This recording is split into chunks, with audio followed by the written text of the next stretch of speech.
This program is brought to you by WorldCall Wireless Broadband. Future in your hand. WorldCall, an Omantel company.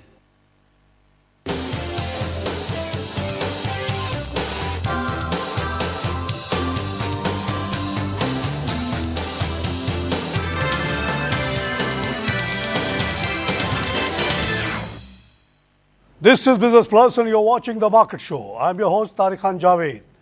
आज नाज़रीन हम बात करेंगे solutions to the power crisis.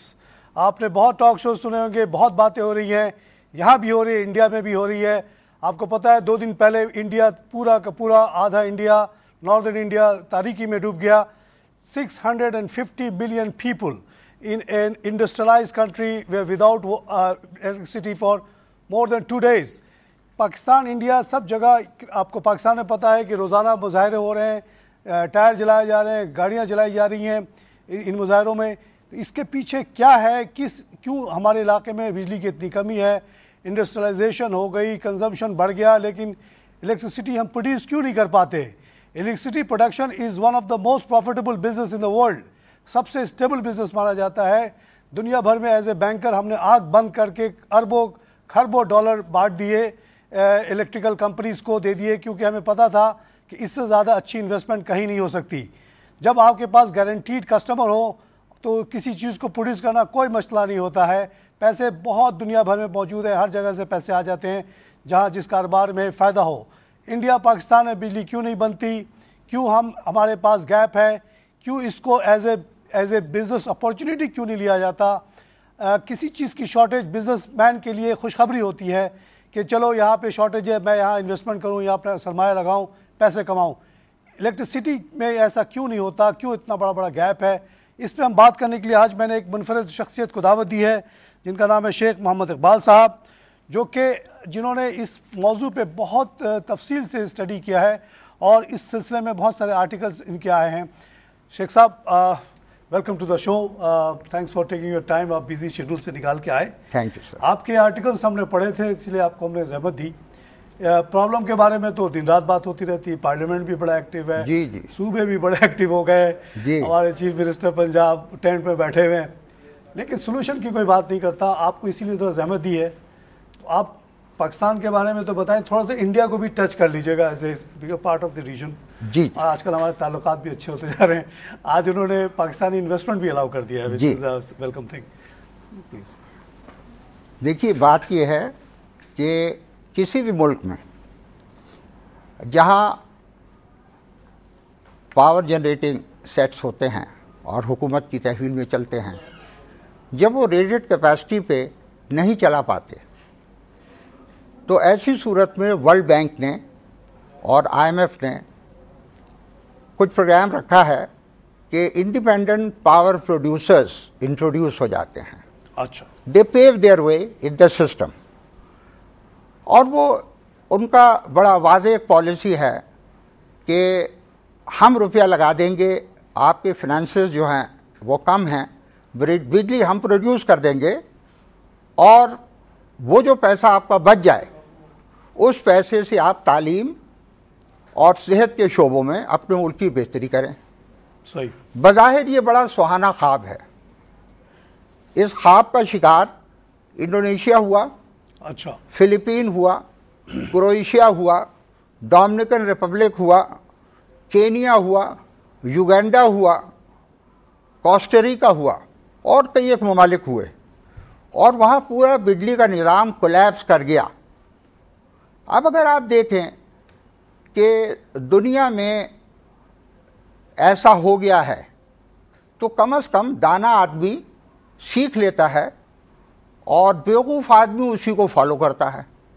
लेकिन एक मजबूरी भी होती है कि अगर बिजली नहीं है तो इमीडिएटली बिजली का प्रॉब्लम सॉल्व करने के लिए IPPs का होना ज़रूरी समझा जाता है।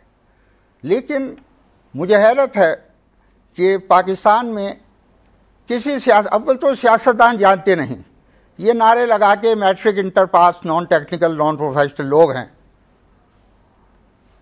आप ये देखिए कि एक चीज़ होती है पावर परचेज एग्रीमेंट। जी, पावर परचेज एग्रीमेंट जो है कि मैं आपसे ये फला चीज़ लूँगा तो इसके कितने पैसे मैं आपको दूंगा। आम दुकानों पे भी हम कोई चीज़ खरीदते हैं तो एग्रीमेंट नहीं होता। अब एग्रीमेंट प्राइस लिस्ट का हुआ है, जैसे रमज़ान में जी, कि ये एग्रीमेंट हुआ है कि ये दाम मार्केट में लिए जाएंगे, लेकिन वो दाम तो नहीं लिए जाते। पावर परचेज एग्रीमेंट जो है उसमें सबसे बुनियादी चीज़ है एस्क्रो अमाउंट। मसलन कोई गैर मुल्की या कोई इन्वेस्टर इन्वेस्ट करेगा तो उसे सिक्योरिटी चाहिए। वो सिक्योरिटी को हम कहते हैं एस्क्रो अमाउंट। वो फॉरेन एक्सचेंज में लिया जाता है और वो बसा औकात इतना होता है कि जितने की बिजली वो हमें देते नहीं, यानी उतनी चीज़ जो हमने ली ही नहीं, हम पहले आप जमा कर दें, गारंटी के तौर पर उन्हें दे देते हैं। पहली चीज़। दूसरी चीज़ ये कि power purchase agreement, even chief justice ने भी इसकी बात नहीं की जब ये केस चला था फैसल सूरह हयात का, रेंटल पावर वाला, रेंटल पावर का। पावर परचेज एग्रीमेंट है क्या कि आपने डिक्लेयर किया कि आपके 5 यूनिट हैं 200 मेगावाट के, गोया कुल मिला के 1000 मेगावाट आप देंगे। 1000 मेगावाट पे आपका एग्रीमेंट ये कहता है कि आप 60% के चार्जेस देंगे। अभी आप फरमा रहे थे कि जहाँ पर बायर हो क्यों नहीं वहाँ पे सेलर, वो वहाँ पे क्यों नहीं होता। तो जनाब 60% तो हमें ले लेनी चाहिए ना। हाँ 60% तो ले ली, कम से कम लेनी चाहिए। बिल्कुल बिल्कुल 100%। हाँ लेकिन गवर्नमेंट सेक्टर में तो ये है कि माल मुफ्त ज़िले बेरहम, अगर 5 यूनिट हैं तो वो 5 के 5 चलाएगा, 5 यूनिट चलाएगा। लेकिन प्राइवेट सेक्टर में जिसने रुपया लगाया है वो कभी 5 नहीं चलाएगा, वो 4 यूनिट चलाएगा, 800 मेगावाट पैदा करेगा, इसलिए कि उसे 62% के चार्जेस मिलेंगे। ठीक है सर। तो ये कहना कि 1000 का 60% नहीं बल्कि 80 का 60% होना चाहिए। 5 यूनिट वो कभी नहीं चलाता। जितने गवर्नमेंट सेक्टर में जितना भी पाकिस्तान में थर्मल पावर स्टेशंस हैं, ये बेवकूफ़ी रही कि मालूम ज़िले बेरहम 24 घंटे चलाए, मेंटेनेंस नहीं हुआ। बैठ गया वो सारा, बैठा नहीं। देखिए मशीनरी बैठती नहीं। अगर एक आदमी नहीं करेंगे तो बैठ जाएगी ना। नहीं, प्रिवेंटिव मेडिसिन मेंटेनेंस भी नहीं करेगा। हाँ, आपने फरमाया एक आम आदमी का ये तासुर है कि बैठ जाएगा। बैठता नहीं, बल्कि क्या हो रहा है कि वो कुछ ज़्यादा खाने लगता है। अच्छा अच्छा, बिजली इफिशिएंसी कम हो जाती है उसकी, उसमें फ्यूल कंजम्पशन जो है वो बढ़ जाएगा। स्पेसिफिक फ्यूल कंजम्पशन बढ़ जाता है। मतलब आपकी गाड़ी है, अगर पुरानी हो जाए या उसमें कोई गड़बड़ हो जाए और आप यहाँ से घर तशरीफ़ ले जाएं और 2 लीटर में आप घर पहुँच जाएं, लेकिन अगर किसी रोज़ 5 लीटर खर्च हो जाए उसी फासले के लिए, तो आप परेशान हो जाते हैं और आप जाते हैं और कहते हैं कि भाई इसमें देखिए क्या बात है, ये 2 लीटर में मैं घर पहुँचता था, आज 5 लीटर में पहुँच गया। ये आपकी अपनी ज़ात।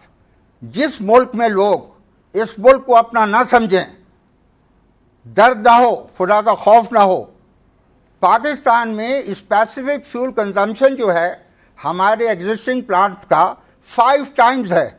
ओहो, जहां 1 टन फ्यूल लगता है वहां 5 टन फ्यूल लगेगा। अच्छा, अब आपने ये बात तो समझ गया।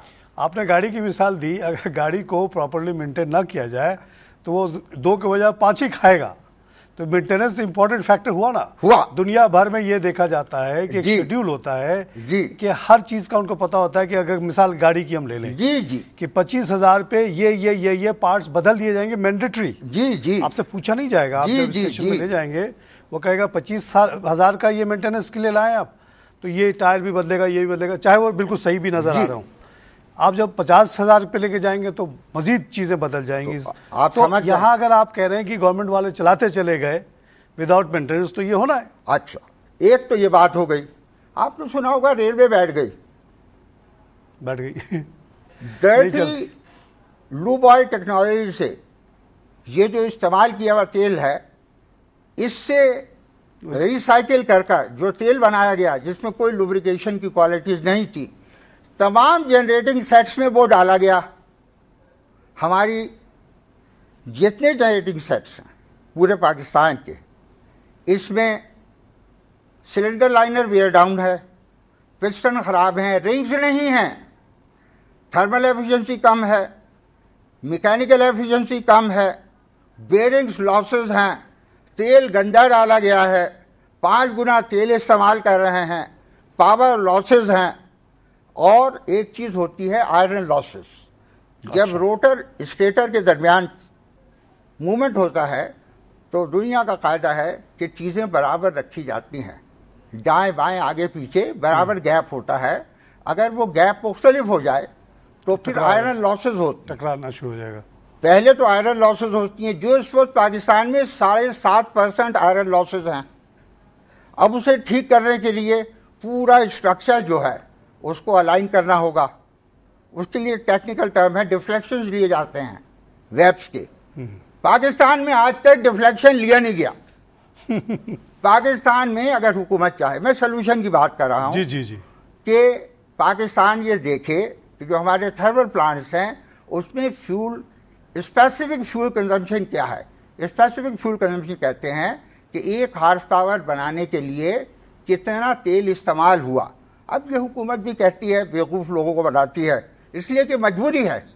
जब लोग बेवकूफ़ हों तो मसखरे माल खाते हैं। वो ये कहते हैं कि जनाब तेल महंगा हो गया। तेल से कोई ताल्लुक़ नहीं है। जब आप 5 गुना तेल इस्तेमाल करेंगे, ब्रेक लेना पड़ेगा। नाज़रीन, हम लेंगे एक छोटा सा ब्रेक, ब्रेक के बाद फिर हाजिर होते हैं।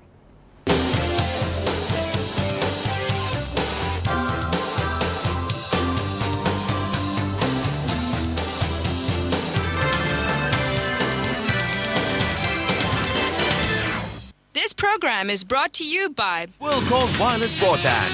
Future in your hand. WorldCall, an Omantel company.